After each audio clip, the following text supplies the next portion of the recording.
Hey everyone, welcome back to another video review. Today we're going to be looking at the Ozone Radon 3K gaming mouse. Alright, so this right here is the Ozone 3K Radon mouse. Now let's have a quick look at the outside of the mouse. As you can see, it looks really sharp because of the rubber coat that it has. It looks really sharp, as I just said earlier. Yeah, you've got a Ozone logo here. You can see a couple of traces though, because I've been using this mouse for I think it was about a week. But I've not been using this the entire week. I've just used it for I think 2 days or 3 days in total. Eventually, yeah. So just the looks really nice. We're gonna go over the specifications in a second.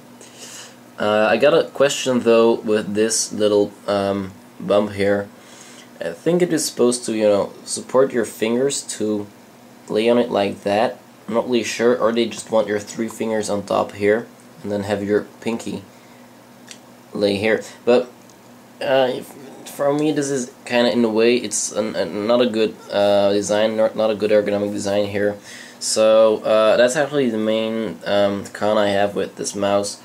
That's just this little ergonomic design here that for me just doesn't fit. Maybe for other people it does, but for me it just doesn't. So yeah, I gotta note that.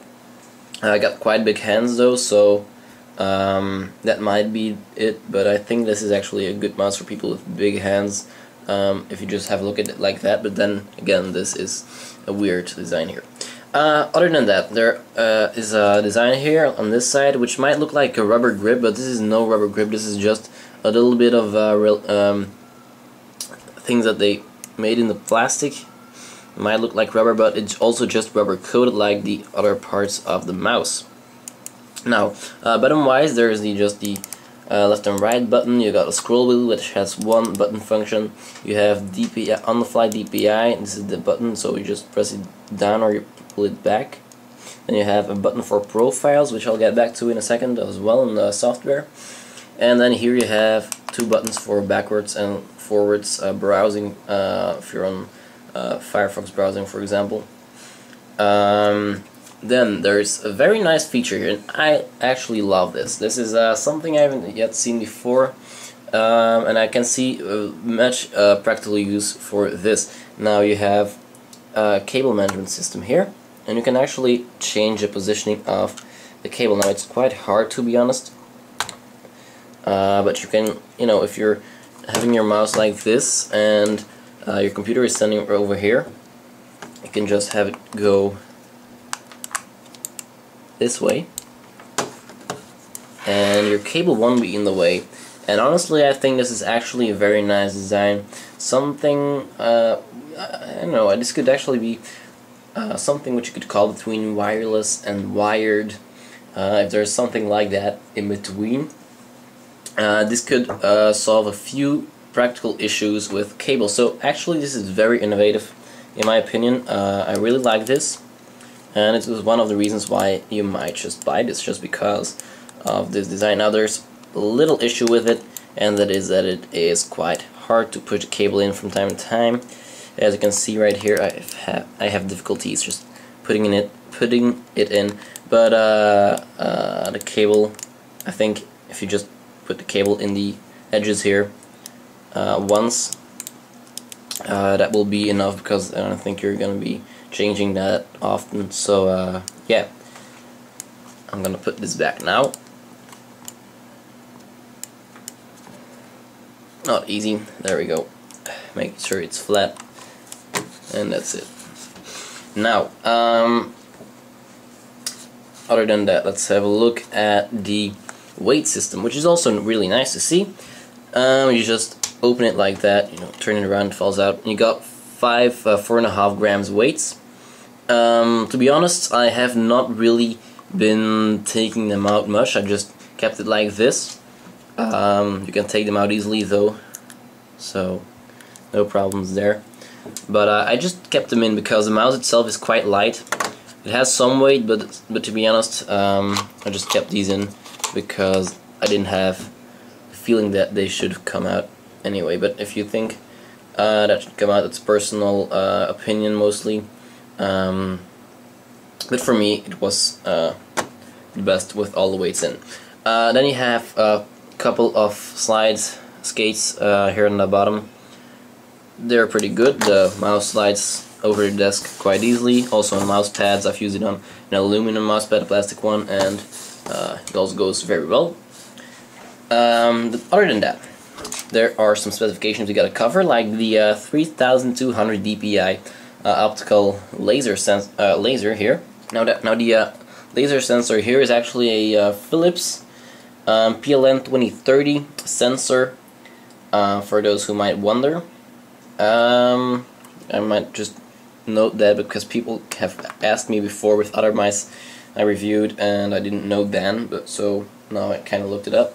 Next to that we have the mouse is compatible with Windows 2000 XP and Vista and 7. And oh yeah, before I forget, quite important, the DPI here, just like that, it's default from 800 to 1600 to 2400 to 3200 DPI. So those are the settings with the DPI here. And if you change the DPI, you'll have some LEDs here, and I'll just show you guys. So I'm gonna plug the mouse in real quick. Alright, so as you can see, you got the LEDs here now, and it can go up and down normally, yeah, like that.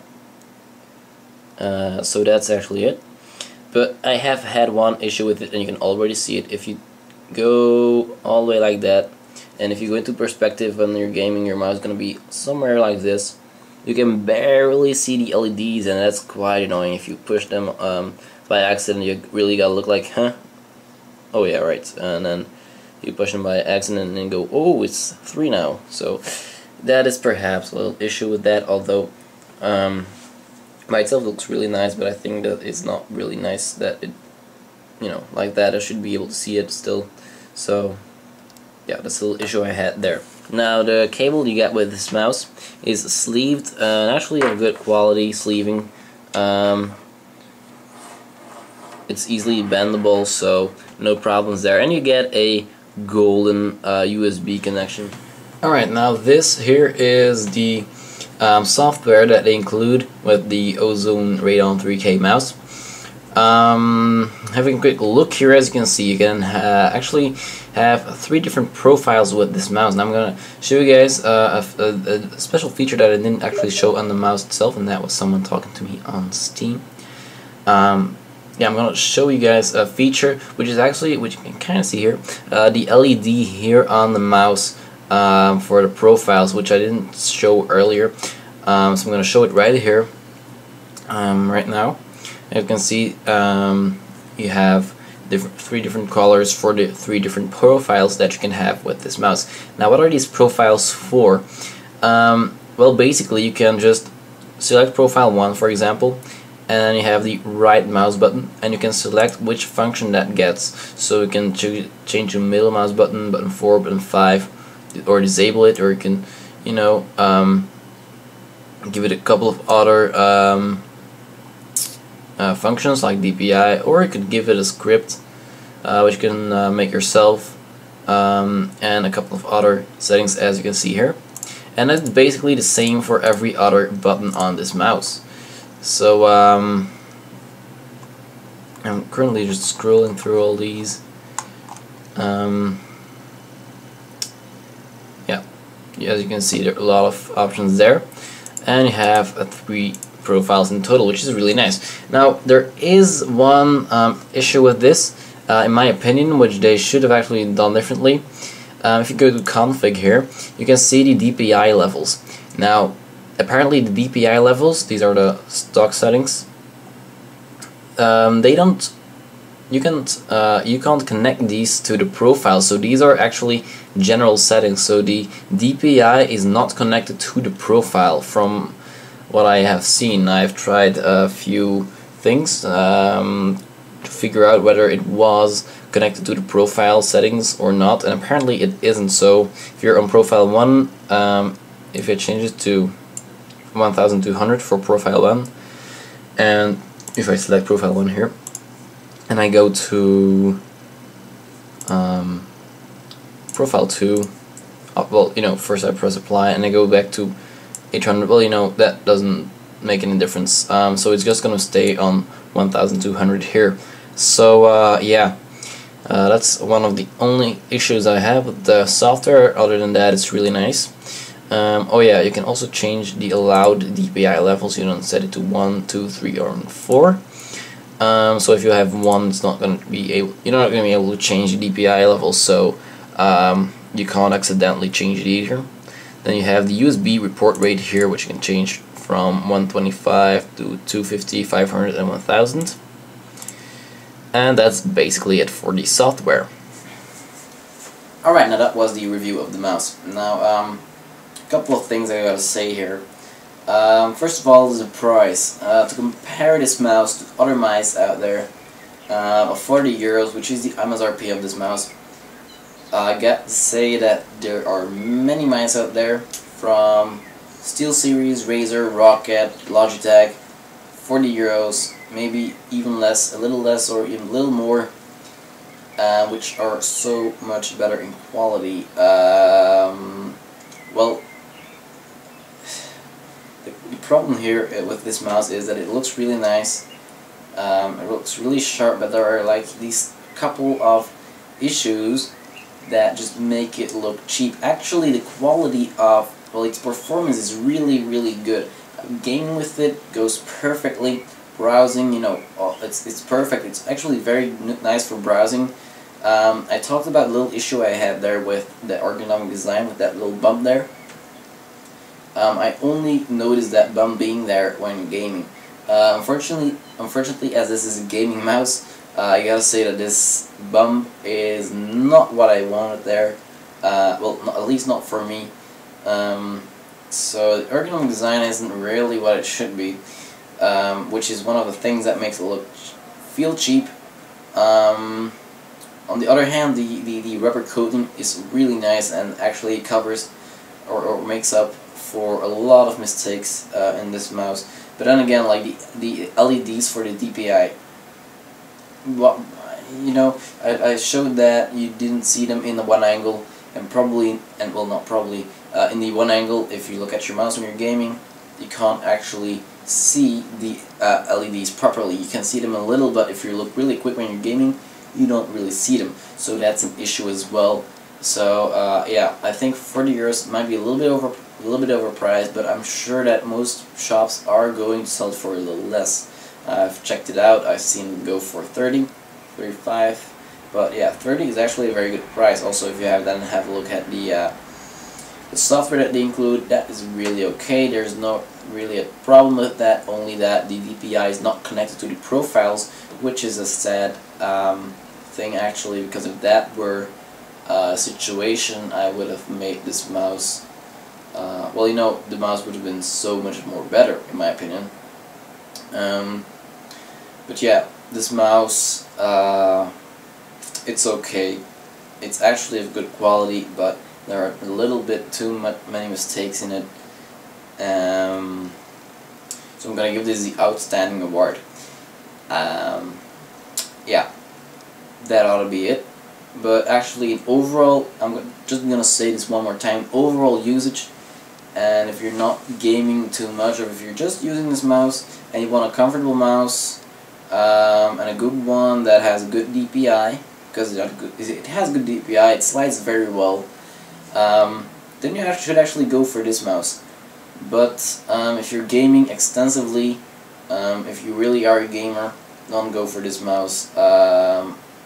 I'm actually sorry to say that to Ozone, but please, then I would actually suggest going to Logitech or Razer or Rocket or SteelSeries. That's what I would suggest then. So it was a nice try, this mouse, but if the two issues are fixed, one, if the little ergonomic design bump is fixed, and the LEDs, if those two things are fixed, and let's make a third thing, that the DPI setting is fixed to the profiles. So if those three things are fixed, I would actually make this mouse, I would give it a better award, and it would be so much better. Just those three things should be made better. So Ozone, I hope you guys note that down, and I hope you take my advice for the next mouse that you make. And other than that, I'm going to conclude my review here. I'm going to stop talking because you're all probably very bored now because I'm just blabbering information into your face. Yeah, that's it. So yeah, thanks to Ozone for sponsoring us for this for this review. Sorry. If you have any questions, just leave them here. You can also leave them on the forum, of course, where, by the way, there is currently a case mod going on, so you can follow our case mod project there. So yeah, questions here. Don't forget to like and subscribe if you haven't yet. And I'll see you guys in the next video.